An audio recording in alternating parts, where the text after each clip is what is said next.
hello, my young learners. How are you all?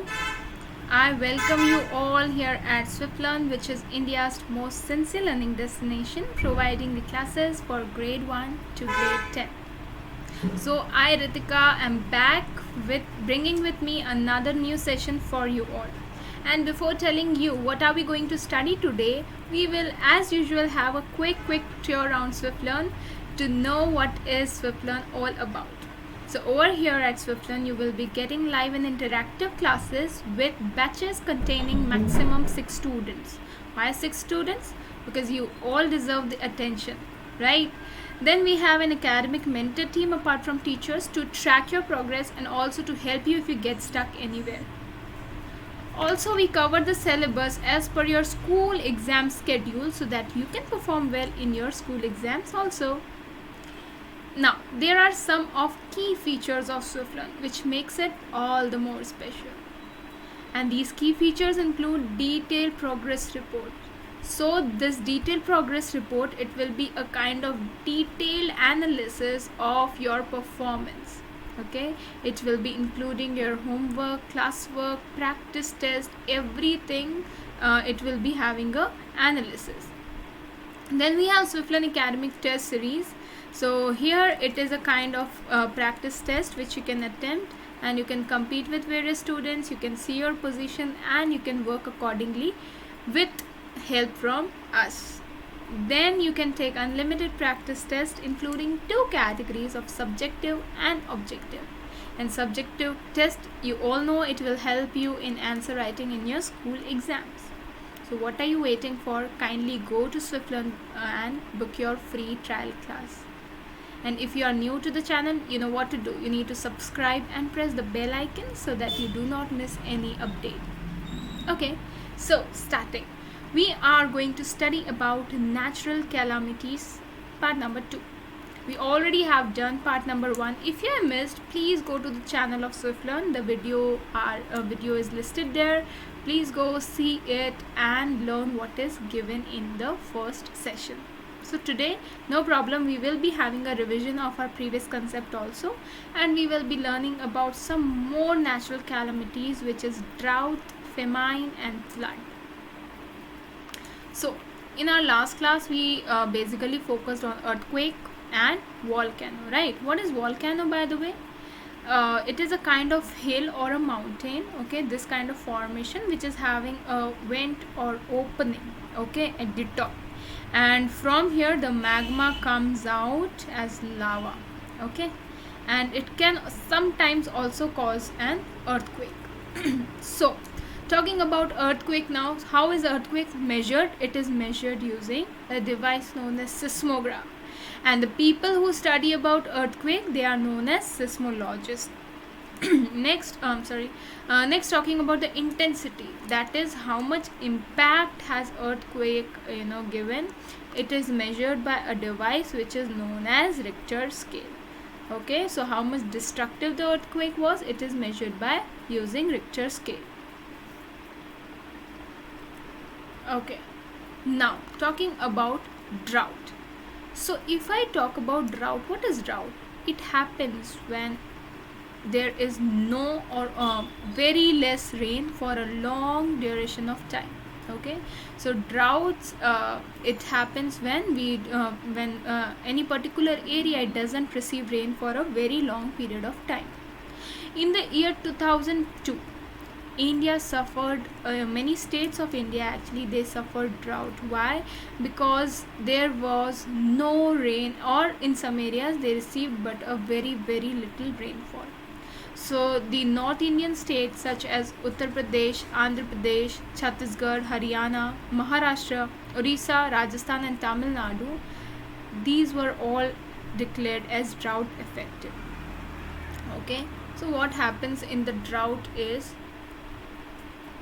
just a minute. Okay, so what happens in the drought is, if there is no rain in any particular area, it leads to drought. Why? Because everything, it gets dried up, people do not have enough water. Okay, so farmers especially, they get affected because there is not enough water. okay, and all the ponds, all the reservoirs of water, all the lakes, they start getting dried up. Next is wind erosion. It takes place. Why? Because um, uh, water, it actually holds the soil, right? And if water is not there, okay, wind erosion, it will start taking off the fertile topsoil. So here again farmers will be suffering a great loss. Then some of the livestock and other animals perish too, because some animals, they need water, okay, especially the water animals, they can suffer the loss of the life. Next is impact of drought. So first is poor monsoon. When in the rainy season we do not get good amount of rain, okay, the groundwater level, it will start to decrease, and people will not have enough water for their living, for the crops, okay. So when farmers, they won't be having enough water for their crops, it will die up, okay. And if crops die up, we all know that there will be scarcity of food, okay. And if there if something is scarce, agar koi cheez kam hai, then automatically the price of that food item, it goes up. Why? Because many people are there to purchase a particular thing, and the thing is less in quantity, so price, it goes up, okay. So this all things, they combine and lead to a condition which is known as famine.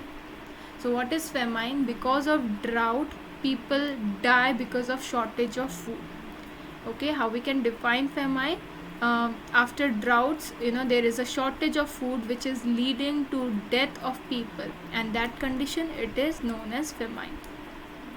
And there are also many widespread diseases due to famine, leading to epidemics. So after this famine, a series of diseases, they follow up, and it leads to many new diseases, okay. And this particular thing proves to be very harmful for whole community, okay. Next, talking about how to deal with drought. So large amount of money is required to deal with drought, okay. Why? Because first of all, food is scarce and water is scarce, so we need to distribute it among people, okay, and for the livestock also.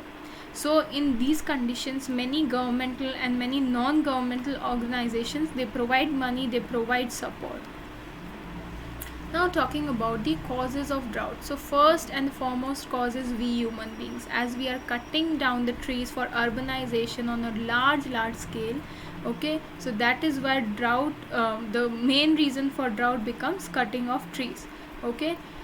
So deforestation here becomes main reason. Next is clearing forests for developing towns. So as we are advancing in technology, we do not take care of environment, we keep on cutting the trees, and this is what leads to droughts, because trees actually help in bringing the rain. So the only prevention is grow more trees and save water, okay. So rainwater harvesting is a very good way to directly save the water which is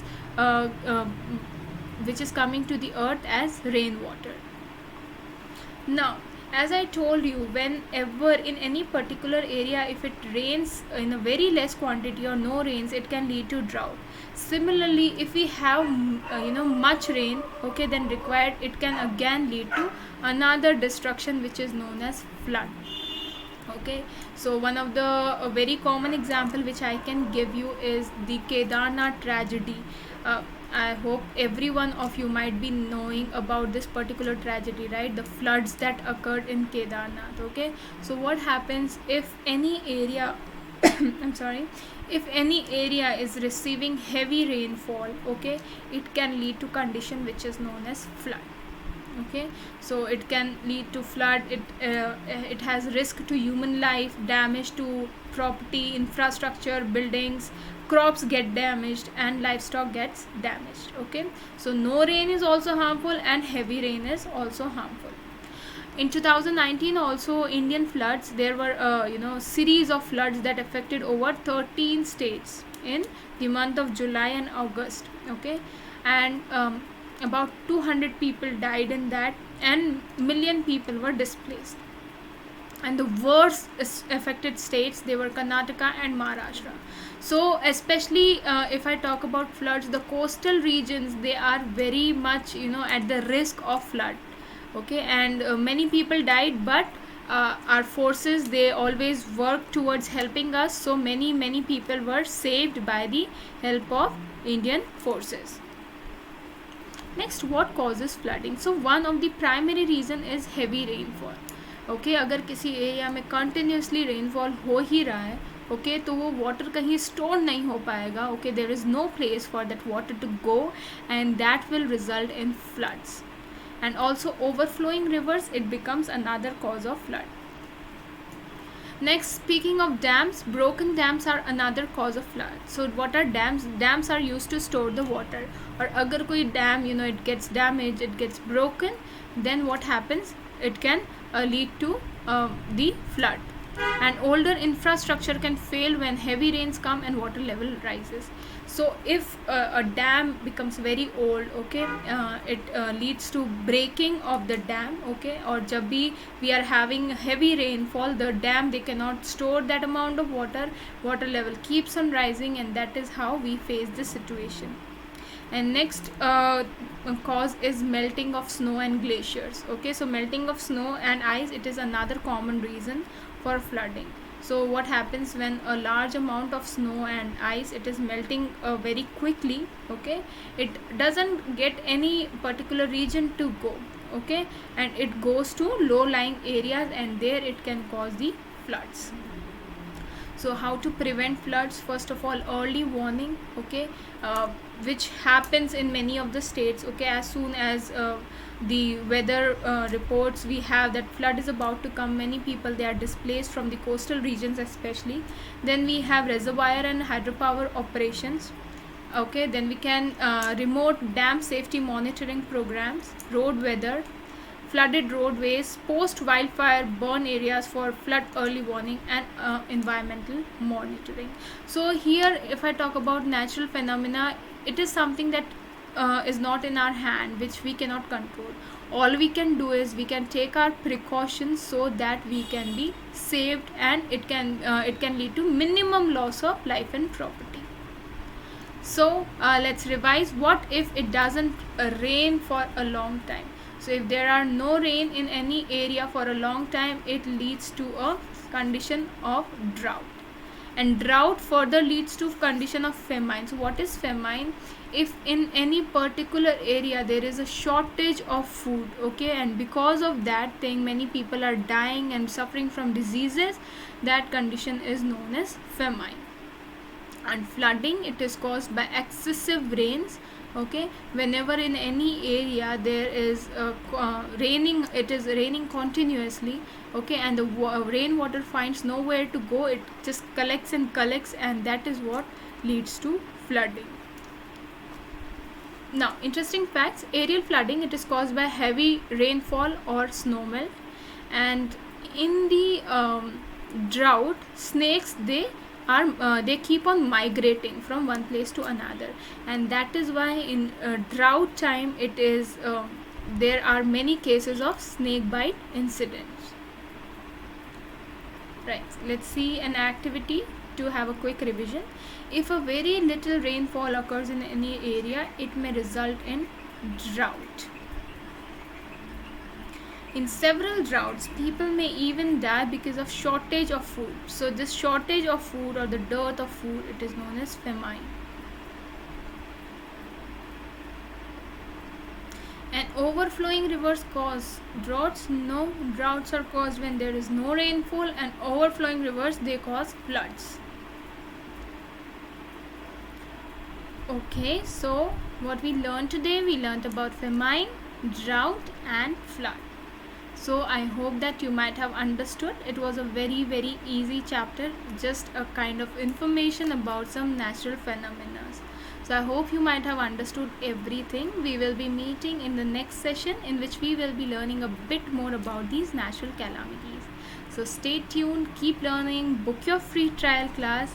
Thank you so much.